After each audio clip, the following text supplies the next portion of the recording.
বিসমিল্লাহির রহমানির রহিম। আসসালামু আলাইকুম। আমি শাহিন দুবাই থেকে বলছি। তাসনিয়া ব্লগের থেকে আপনাদেরকে আবারও স্বাগতম জানাচ্ছি। আজকের ভিডিওতে সবার কী অবস্থা সেটা আমি বলতে পারতেছি না, কারণ আমি নিজেই জানি বাংলাদেশের অবস্থা খুবই খারাপ। অনেকটা দুশ্চিন্তা হচ্ছে, অনেকটা টেনশন করতেছি, অনেকটা মনটাও খারাপ। তো দেশের জন্য মনটা খারাপ লাগতেছে। আমাদের দেশটা কখন যে ঠিক হবে বুঝতেছি না। আজকে 2-3 দিন যাবৎ আমার আম্মুর সাথে কোনো যোগাযোগ হয় নাই, কোনো আত্মীয় স্বজনের সাথে যোগাযোগ হয় নাই। নেট কিন্তু প্রায় আজকে 2-3 দিন ধরে বন্ধ, যোগাযোগ করতে পারতেছি না। অনেকটা খারাপ লাগতেছে। আমাদের দেশের লোকজনদের জন্য মন থেকে অনেক অনেক দোয়া করি, যাতে আগের মতো আবারও ভালো হয়ে যায়। এই ভিডিওটা কিন্তু গতকালকে দেওয়ার কথা ছিল, মনটা খারাপ থাকার কারণে আর কি ভিডিওটা আর আপলোড দিই নাই। যাই হোক, আপনাদের ভাইকে সকালের নাস্তাটা দিয়ে দিলাম। আমরাও কিন্তু অফ ক্যামেরায় নাস্তাটা করে নিচ্ছি। অফ ক্যামেরায় কিন্তু অনেকগুলো কাজ করে নিতে হয়, সবগুলো কাজ কিন্তু ভিডিও অন করে করা সম্ভব না। ভিডিওটা কিন্তু অনেকটা বড় হয়ে যায়, সব অংশ থেকে একটু একটু করে ভিডিও শ্যুট করতে হয়। তো এগুলো হচ্ছে ভাত, আজকে 2টা ডেকচিতে করে রান্না করছি ভাত। তারপর এগুলো হচ্ছে ইসা শুটকি, শাশুড়ি মা দিচ্ছে বাংলাদেশ থেকে। এগুলা দিয়ে আজকে টক পাতা রান্না করব। তো টক পাতা আনছে, অনেকদিন হচ্ছে টক পাতা খাওয়া হয় নাই। তো চুলায় ডেকচি বসায় দিয়েছি, 2-3টার মতো রসুনের কোয়া তেতলা করে দিছি। টক পাতার মধ্যে দেখা যায় কয়েকটা রসুনের কোয়া দিলে খেতে কিন্তু খুবই ভালো লাগে, স্বাদটাও কিন্তু বেড়ে যায়।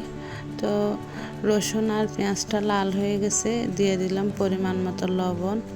এখন দিয়ে দিলাম লাল মরিচের গুঁড়া। লাল মরিচের গুঁড়া 3 চামচ দিছি। মরিচের পরিমাণটা একটু বেশি করে দিতে হয়, এগুলা যেহেতু টক। দিয়ে দিলাম পরিমাণ মতো হলুদের গুঁড়া। অফ ক্যামেরায় ইসা শুটকিটা দিয়ে দিছি। তো অল্প একটু পানি দিয়ে আর কি ভালো করে নেড়ে ছেড়ে নিচ্ছি।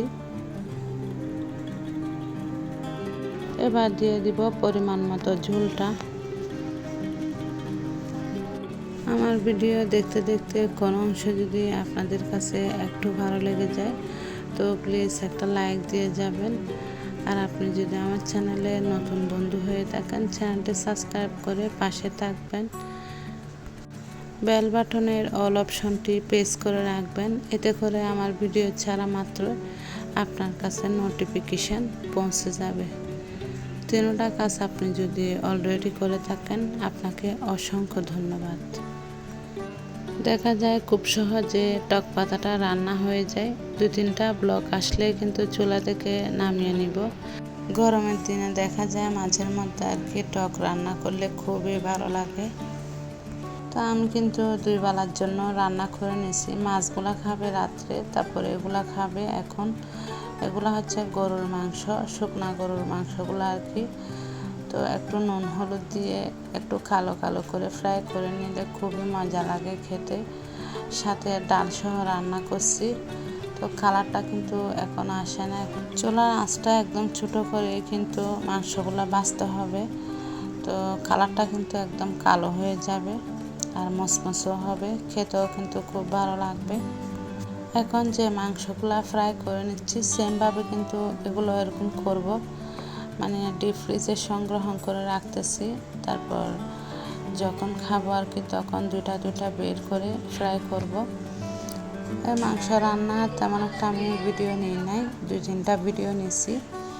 তো রান্নার পর ঝোলের থেকে তুলে তারপর গ্যাসটা আর কি একদম ছোটো করে এগুলা শুকায় নিছি।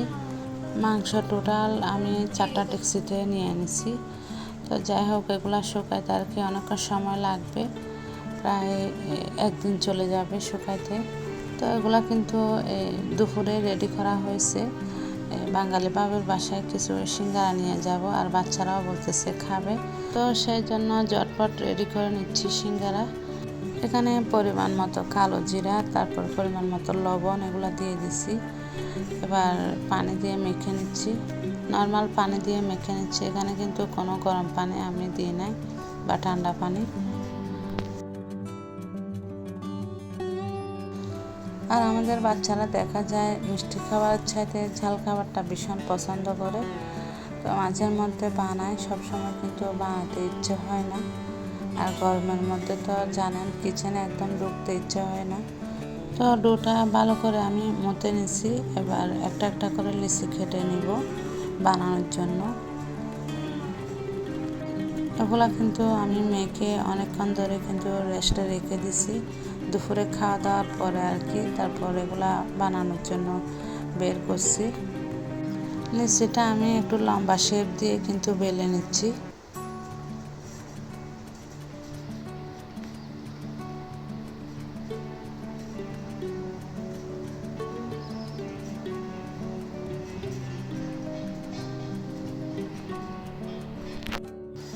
তো এই তো বেলা হয়ে গেছে, একটু লম্বা করে কিন্তু বেলে নিছি। এবার মাছ বরাবর কেটে নিব।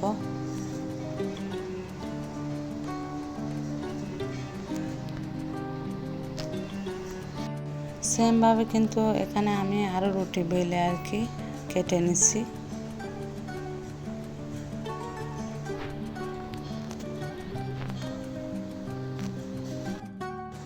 এগুলা হচ্ছে সিঙ্গারার ভাজিগুলা, মুরগির মাংস দিয়ে করে নিছি। অনেক মজা হয়েছে ভাজিগুলা। অফ ক্যামেরায় কিন্তু অনেকগুলা সিঙ্গারা বানিয়ে নিছি, বাবির বাসায়ও কিন্তু দেওয়া হয়েছে।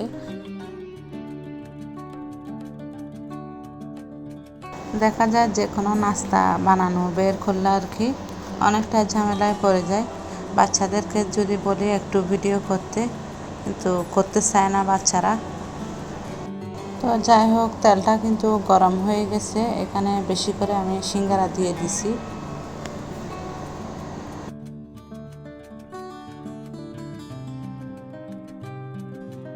প্রথমে যেগুলা দিছি সেগুলা ভেজে তুলে নিছি, তারপর আরও 4টার মতো দিয়ে দিছি।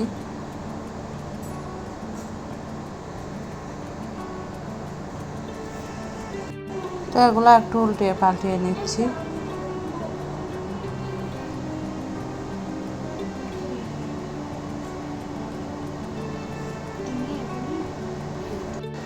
অফ ক্যামেরায় সবগুলা সিঙ্গারা কিন্তু বেজে নিছি, বাচ্চাদেরকেও কিন্তু দিয়ে দিছি।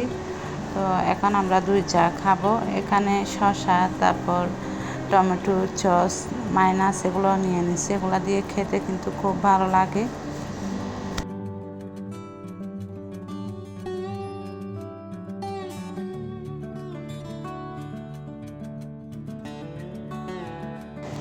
তো আমাদের নাস্তাটা কিন্তু করা হয়েছে। তো হুজুর আসছে বাসায় বাচ্চাদেরকে পড়ানোর জন্য। তো হুজুরকে 4টা ভেজে দিয়ে দিচ্ছি। আজকের মতো এখানে বিদায় নিচ্ছি। আপনারা সবাই ভালো থাকবেন, সুস্থ থাকবেন। সবার জন্য অনেক অনেক দোয়ার ভালোবাসা রইল। আমাদের সবার জন্য দোয়া করবেন। আল্লাহ হাফেজ। আসসালামু আলাইকুম।